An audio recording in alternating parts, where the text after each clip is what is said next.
Hi guys, I'm Kervin, And I'm Jenny. and we're from Cabot and Associates Physical Therapy.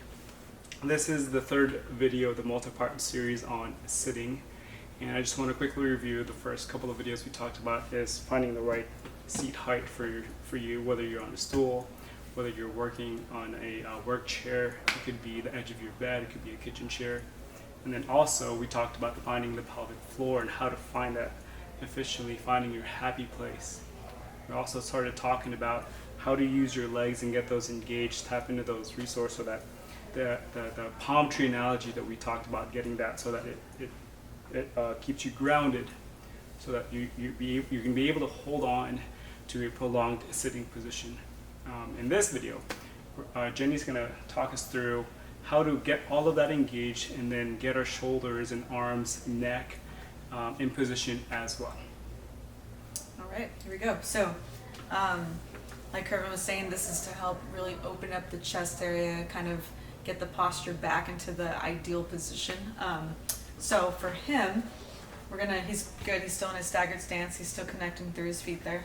Right now he's just relaxed. So that's what I want you guys to do when you start this, is just kind of take a deep breath, relax.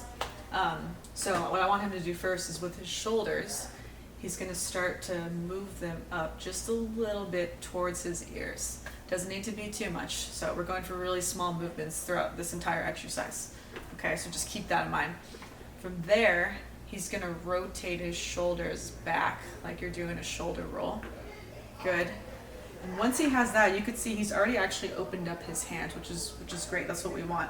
And the reason is, you could see when you drive your hand in and out, so when we're going in, his posture kind of goes back to that hunched position like it was before. But when we drive the hand to go out, the shoulders automatically turn out for you guys.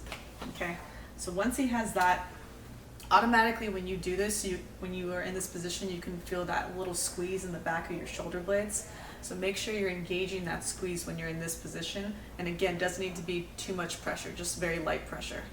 All right, now from there, he's going to go ahead and relax his shoulders down just a little bit toward the ground without losing that ideal setup.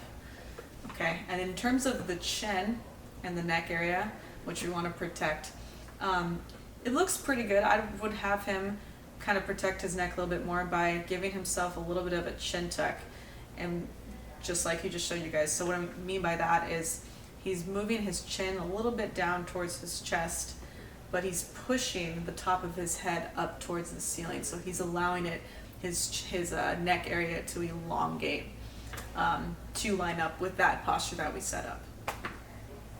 So from this position here, we're going to move on from to the next video, talking about how we can implement everything we've learned so that when you're sitting at home, at work, you can then implement it in your functional daily activities. One thing I want to add towards the end here is, as you can see, my arms are still kind of to my side. You don't actually have to hold it here. Once you've placed your shoulder blades in your back pocket, which I like to say, you can relax your hands. You can put it on your lap, rest it on your desk if you're keyboarding, so that way you're not awkwardly holding this position for however many seconds that you are. So we'll catch you in the next video when we're talking about how we implement this in a functional activity.